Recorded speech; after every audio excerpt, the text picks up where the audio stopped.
ఎందుకు రామ్ నేనంటే నీకు అంత ఇష్టం? ఎందుకంటే నువ్వు నాన్నవి కదా. Watch our film Anaganaga, streaming now only on ETV Win.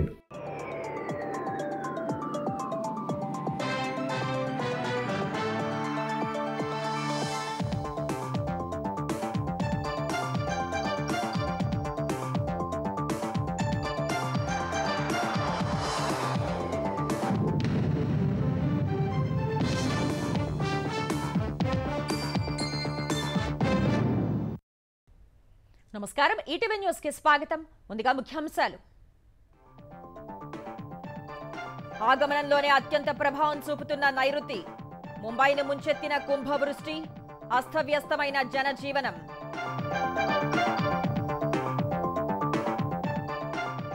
Tamil Nadu, Karnataka, కేరళలో భారీ వర్షాలు. అనేక జిల్లాలకు రెడ్ అలర్ట్. 10 రోజుల ముందే తెలుగు రాష్ట్రాలకు తొలకరి. కడపలో రేపటి నుంచి తెలుగుదేశం మహానాడు. విస్తృత ఏర్పాట్లు చేసిన పార్టీ. వేర్వేరు జిల్లాల నుంచి తరలి వెళ్తున్న శ్రేణులు.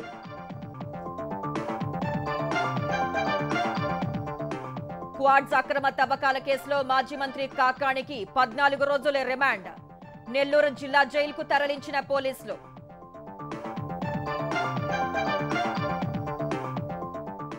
ఒకటి రెండు రోజుల్లో తెలంగాణ పీసీసీ కార్యవర్గం ప్రకటన. త్వరలోనే కేబినెట్ విస్తరణ ఉంటుందని మహేష్ కుమార్ గౌడ్ వెల్లడి. కేసీఆర్ చుట్టూ దయ్యాలున్నాయన్న కవిత వ్యాఖ్యలపై భట్టి చురకలు. అదే నిజమైతే బీఆర్ఎస్ అధినేత దేవుడు ఎలా అవుతారని ప్రశ్న.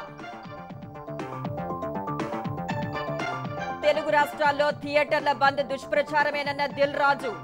పవన్ కళ్యాణ్ సినిమాను ఆపే దమ్ము ఎవరికీ లేదని వ్యాఖ్య. భారత్తో శత్రుత్వమే లక్ష్యంగా పాక్ పనిచేస్తోందన్న ప్రధాని. సింధూరాన్ని తుడిచిన వారి అంతం తప్పదని మరోసారి హెచ్చరిక.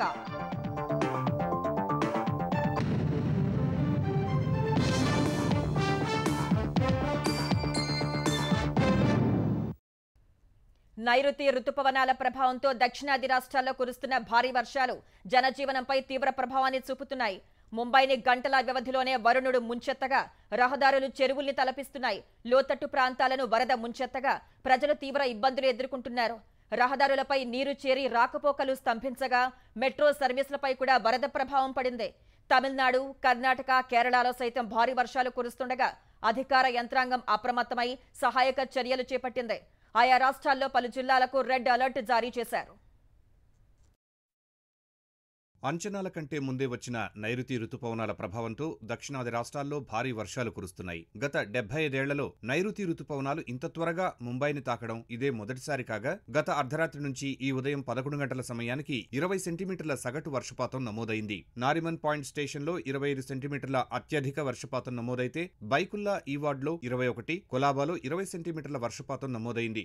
ఈ వర్షానికి రహదారులపైకి వరద చేరి చెరువులను తలపించాయి. లోతట్టు ప్రాంతాల్లో ఇళ్లను వరద ముంచెత్తగా ప్రజలు తీవ్ర ఇబ్బందులు ఎదుర్కొన్నారు. ముంబైలో వాహన రాకపోకలు, సబర్బన్ రైల్, మెట్రో రైల్ సర్వీసులపై వర్షం ప్రభావం పడింది. మరిన్ని రోజులు వర్షాలు కురిసే అవకాశం ఉన్నందున ముంబై, ఠాణే, రాయ్గఢ్, రత్నగిరి జిల్లాలకు వాతావరణ విభాగం ఐఎండీ రెడ్ అలర్ట్ జారీ చేసింది. పొరుగు జిల్లాల్లో కూడా అతి భారీ వర్షాలు కురిసే అవకాశం ఉందని వెల్లడించింది. కేరళను కూడా వర్షాలు ముంచెత్తుతున్నాయి. ఉత్తర పాలక్కాడ్ జిల్లాలో 40 ఇళ్లు దెబ్బతిన్నాయి. ఇడుక్కి, ఎర్నాకుళం, తిరువనంతపురం, వయనాడ్లలో వాహన రాకపోకలు, రైల్వే సర్వీసులకు తీవ్ర అంతరాయం ఏర్పడింది. కోజికోడ్లో బైక్పై వెళ్తున్న వ్యక్తిపై చెట్టు కూలి అక్కడికక్కడే చనిపోయాడు. కేరళలో 11 జిల్లాలకు రెడ్ అలర్ట్ జారీ చేయగా 9 జిల్లాల్లో విద్యా సంస్థలకు సెలవులు ప్రకటించారు. తమిళనాడులోని కోయంబత్తూర్, నీలగిరి జిల్లాల్లో రాత్రి నుంచి ఎడతెరిపి లేకుండా వర్షం కురుస్తోంది. వాగులు, వంకలు పొంగి పొర్లుతుండగా రాకపోకలకు తీవ్ర అంతరాయం ఏర్పడింది. పలుచోట్ల పెద్ద చెట్లు విరిగిపడగా పర్యాటకుల వాహనాలు ఎక్కడికక్కడా నిలిచిపోయాయి. నీలగిరి జిల్లాలో పలు రహదారులపై రాకపోకలు నిలిపేశారు. తాము సూచించే వరకు ఎలాంటి ప్రయాణాలు పెట్టుకోవద్దని అధికారులు సూచించారు. కర్ణాటకలో రుతుపవనాల ప్రభావంతో వరుసగా 3వ రోజు భారీ వర్షాలు కొనసాగాయి.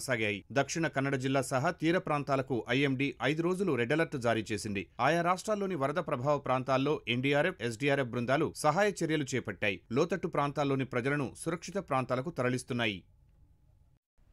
తెలుగు రాష్ట్రాలను కూడా రుతుపవనాలు 10 రోజుల ముందే పలకరించగా వాటి ప్రభావంతో నెల్లూరు, బాపట్ల జిల్లాల్లోని పలు ప్రాంతాల్లో ఉరుములతో కూడిన వర్షాలు కురుస్తున్నాయి.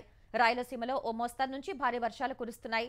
రేపు పశ్చిమ మధ్య బంగాళాఖాతంలో అల్పపీడనం ఏర్పడి ఉత్తర దక్షిణ కోస్తాలో తేలికపాటి ఈదురుగాలులతో కూడిన వర్షాలు కురిసే అవకాశం ఉన్నట్లు వాతావరణ శాఖ వెల్లడించింది.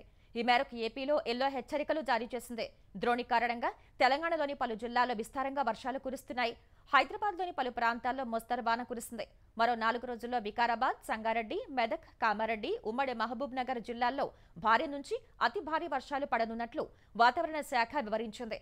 ఎల్లుండి ఉత్తర తెలంగాణ జిల్లాల్లో ఆరెంజ్ హెచ్చరికలు జారీ చేసింది. దేశంలో వాతావరణాన్ని ముందస్తుగానే అంచనా వేసే మరో వ్యవస్థను భారత వాతావరణ విభాగం అందుబాటులోకి తీసుకొచ్చింది. ఈ మేరకు భారత్ ఫోర్కాస్ట్ సిస్టమ్ను కేంద్ర మంత్రి జితేంద్ర సింగ్ జాతికి అంకితం చేశారు.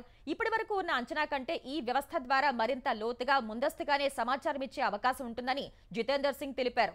గతంలో 6 కిలోమీటర్ల పరిధిలో సమాచారాన్ని ముందు తీసుకునే అవకాశం ఉండగా ఇప్పుడు 12 కిలోమీటర్ల పరిధిలో సమాచారాన్ని తీసుకోవచ్చని భారత వాతావరణ విభాగం డైరెక్టర్ మహాపాత్ర చెప్పారు.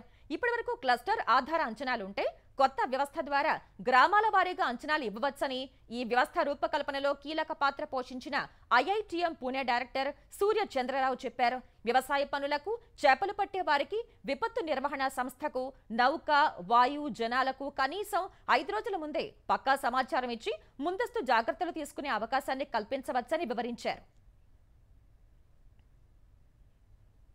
పసుపు పండుగ మహానాడు నిర్వహణకు ఏర్పాట్లన్నీ పూర్తయ్యాయి. కడప గడప పూర్తిగా పసుపుమయమైంది. రేపటి నుంచి 3 రోజులు తెలుగుదేశం శ్రేణులకు అధినేత చంద్రబాబు దిశానిర్దేశం చేయనున్నారు. మహానాడుకు వచ్చే అతిథులకు ఎలాంటి అసౌకర్యం కలగకుండా చూడటం సహా కీలకమైన తీర్మానాల చర్చపై అధిష్టానం కసరత్తు పూర్తి చేసింది. ఈ కార్యక్రమంలో పాల్గొనేందుకు సీఎం చంద్రబాబు కడపకు చేరుకున్నారు. ఈ రాత్రికి ఆయన అక్కడే బస చేయనున్నారు.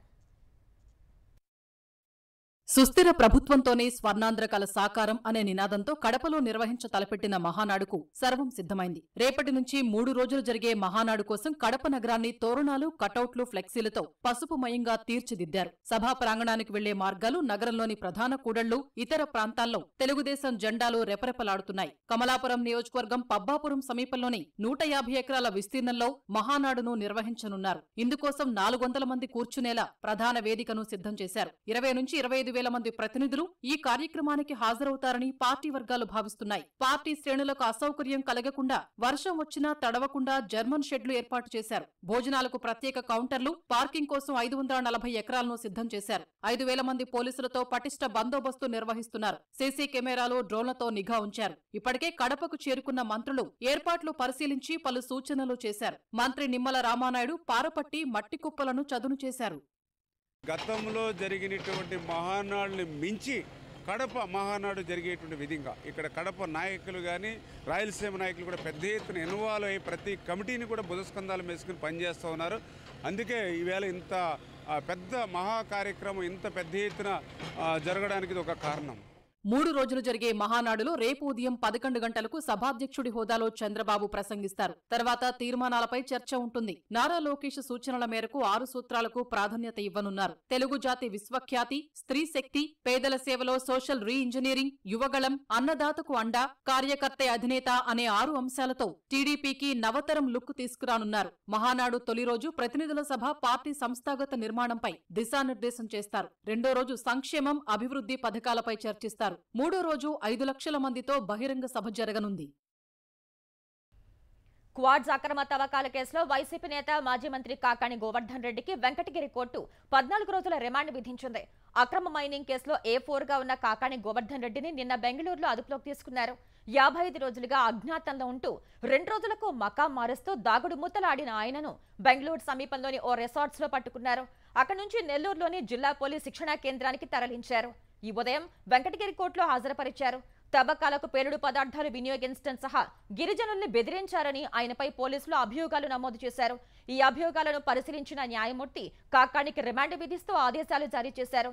న్యాయమూర్తి ఆదేశాలతో కాకాణి గోవర్ధన్ రెడ్డిని పోలీసులు నెల్లూరు జైలుకు తరలించారు. విజయనగరం పేలుళ్ల కుట్ర కేసులో 4వ రోజు సిరాజ్ సమీర్ విచారణలో కీలక అంశాలు వెలుగులోకి వచ్చాయి. పేలుళ్లకు విజయనగరమే తన మొదటి టార్గెట్ అని సిరాజ్ వెల్లడించినట్లు తెలుస్తోంది. కానీ హైదరాబాద్ లో పేలుళ్లు జరపాలని సౌదీ హ్యాండ్లర్ సూచించిన ప్రశాంతమైన విజయనగరమే తన లక్ష్యమని సౌదీ హ్యాండ్లర్ కు సిరాజ్ చెప్పినట్లు సమాచారం. పేలుళ్ల కోసం విజయనగరంలో 4 ప్రాంతాలు ఎంపిక చేసినట్లు విచారణలో సిరాజ్ వెల్లడించినట్లు తెలుస్తోంది. పేలుళ్లు జరపడం కోసం సౌదీలో శిక్షణ తీసుకున్నట్లు అధికారులకు సిరాజ్ వెల్లడించారు. మరో నిందితుడు సమీర్ పేలుళ్లపై పాక్లో శిక్షణ పొందినట్లు విచారణలో అంగీకరించినట్టు తెలుస్తోంది.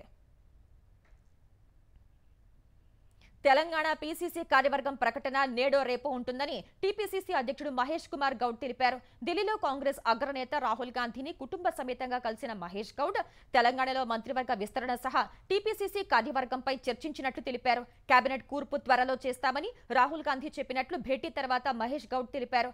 కేబినెట్లో బీసీలకు తగిన ప్రాతినిధ్యం ఉండాలని కోరుతున్నామని చెప్పారు. తెలంగాణకు సంబంధించిన మరికొన్ని విషయాలు కూడా చర్చించామని కాంగ్రెస్ పార్టీ సంస్థాగత నిర్మాణం, జై బాపు జై భీమ్ కార్యక్రమం గురించి వివరించినట్లు మహేష్ గౌడ్ తెలిపారు.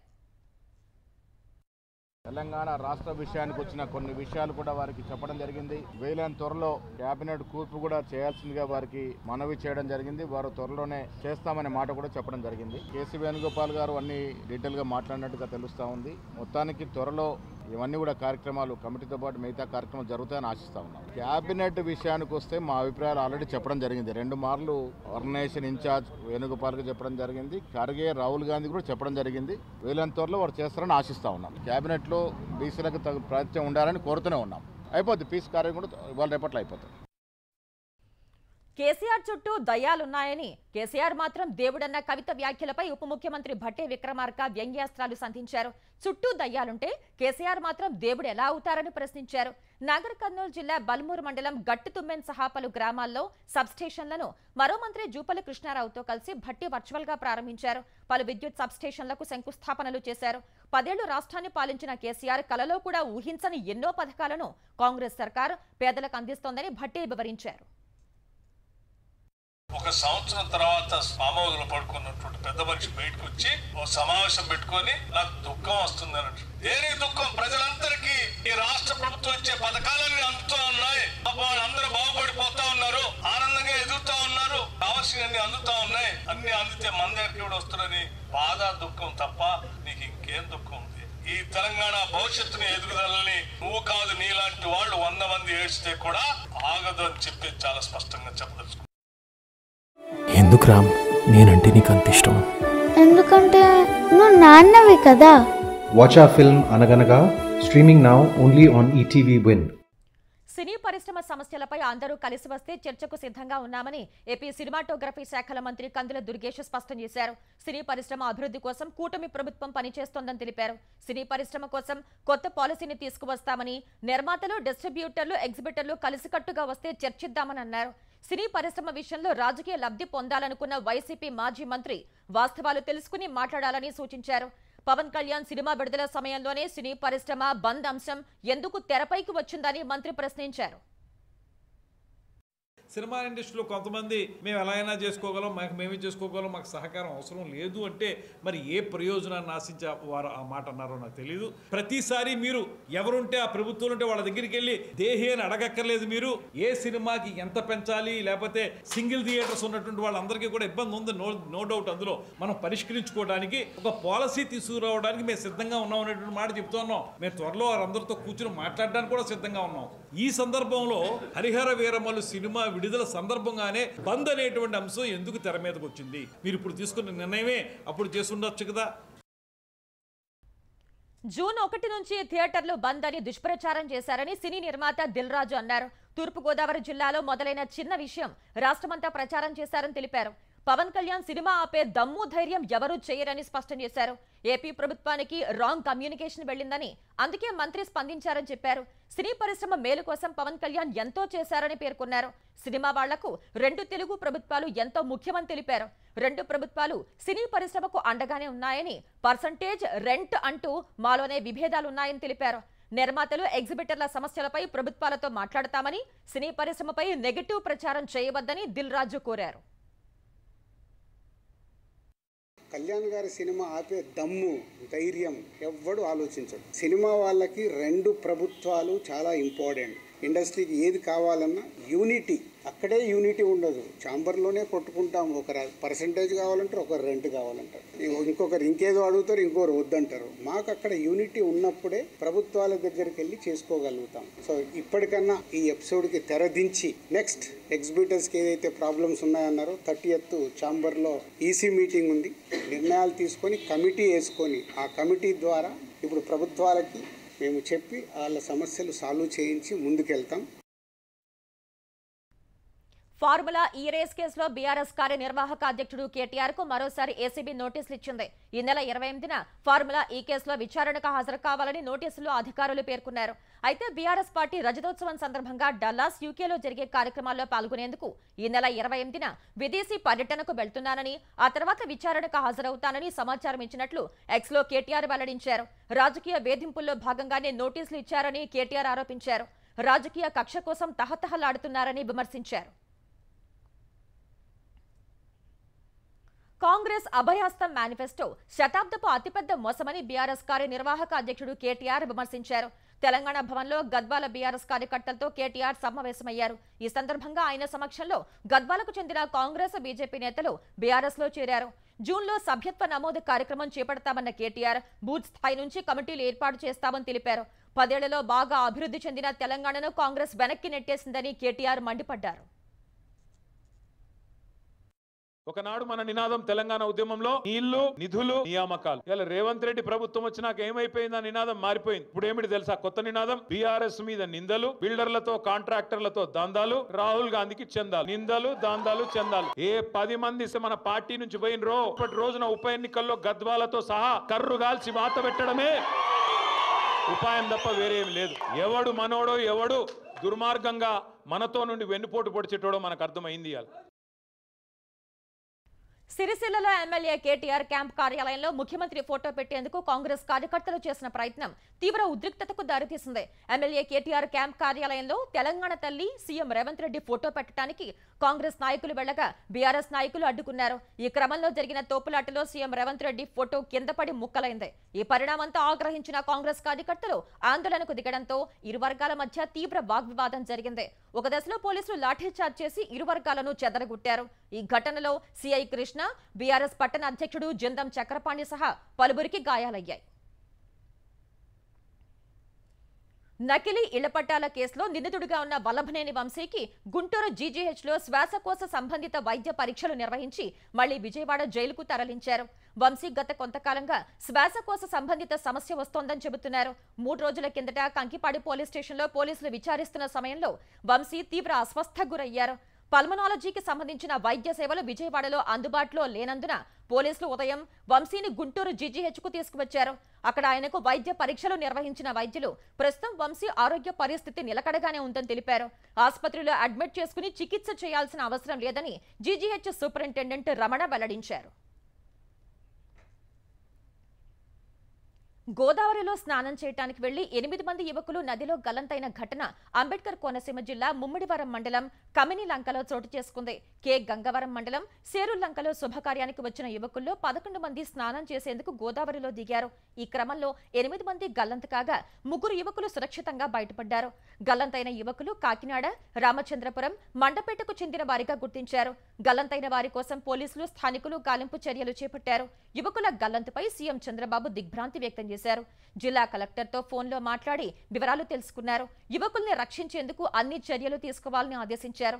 సహాయక చర్యల కోసం ఎస్డీఆర్ఎఫ్ సిబ్బందిని సైతం రంగంలోకి దించినట్లు మంత్రులు వాసంశెట్టి సుభాష్, కందుల దుర్గేష్ చెప్పారు. మహిళల సింధూరాన్ని తుడిచిపెట్టిన వారు తమ అంతం దగ్గరలోనే ఉందని తప్పక గుర్తుంచుకోవాలని ప్రధాని నరేంద్ర మోదీ అన్నారు. ఆపరేషన్ సింధూర్ తర్వాత పాకిస్తాన్ ప్రతీకార దాడులకు ప్రయత్నించగా మన సైన్యం వారిని ఓడించినట్టు తెలిపారు. 2 రోజుల గుజరాత్ పర్యటనలో భాగంగా దాహోద్లో పలు అభివృద్ధి కార్యక్రమాలను ప్రారంభించారు. దాహోద్లో రైల్వే లోకోమోటివ్ మ్యానుఫ్యాక్చరింగ్ యూనిట్తో పాటు 9000 హార్స్ పవర్ సామర్థ్యం కలిగిన దేశంలోనే తొలి లోకోమోటివ్ ఇంజన్ను ప్రధాని ప్రారంభించారు. అనంతరం ఏర్పాటు చేసిన సభలో పాల్గొన్న ప్రధాని మోదీ పాక్పై తీవ్ర స్థాయిలో విరుచుకుపడ్డారు. పాకిస్తాన్ భారత్తో శత్రుత్వమే లక్ష్యంగా పనిచేస్తోందని ఆరోపించారు.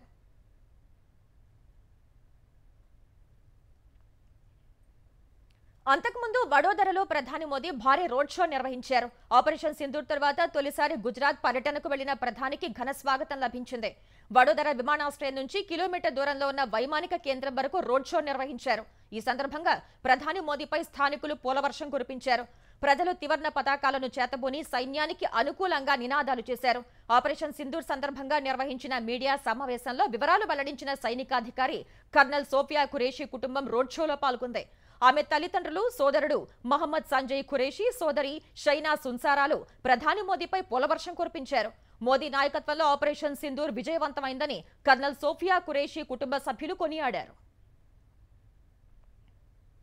వన్ నేషన్ వన్ ఎలక్షన్ దేశానికి అవసరమైన మార్పు అని ఉప ముఖ్యమంత్రి పవన్ కళ్యాణ్ అన్నారు.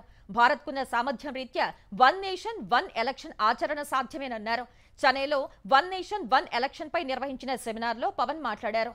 తమిళనాడులో జమిలి ఎన్నికలపై తప్పుడు ప్రచారం జరుగుతోందన్నారు. ఒకేసారి ఎన్నికలు జరగటం వల్ల ప్రాంతీయ పార్టీలకు సమాఖ్య స్ఫూర్తికి ఎలాంటి నష్టం జరగదని స్పష్టం చేశారు. తమిళనాడు అసెంబ్లీ ఎన్నికల్లో ఎన్డీఏ కూటమి గెలవబోతోందని అసంభావం వ్యక్తం చేశారు. ఎన్డీఏ భాగస్వామిగా తమిళనాడు ఎన్నికల్లోనూ తన వంతు పాత్ర పోషిస్తానని చెప్పారు. ఈవీఎంలపై ఆరోపణలు అర్ధరహితమన్న పవన్ 2019లో అవే ఈవీఎంలతో వైసీపీ గెలిచిందని గుర్తు చేశారు. ఛత్తీస్గఢ్ నారాయణపూర్ సరిహద్దులో జరిగిన ఎన్కౌంటర్లో ప్రాణాలు కోల్పోయిన సిపిఐ మావోయిస్టు జాతీయ ప్రధాన కార్యదర్శి నంబాళ్ల కేశవరావు సహా మిగతా మావోయిస్టుల మృతదేహాలకు పోలీసులు అంత్యక్రియలు నిర్వహించారు. ఈ మేరకు ఆదివాసీ ముక్తిధాంలో అంత్యక్రియలు నిర్వహించారు. మావోయిస్టుల మృతదేహాలకు పోలీసుల అంత్యక్రియలు నిర్వహించడంపై వారి కుటుంబ సభ్యులు ఆగ్రహం వ్యక్తం చేశారు. ఇది ముమ్మాటికి మానవ హక్కుల ఉల్లంఘనే అని కేశవరావు సోదరుడు రామ్ ప్రసాద్ చెప్పారు.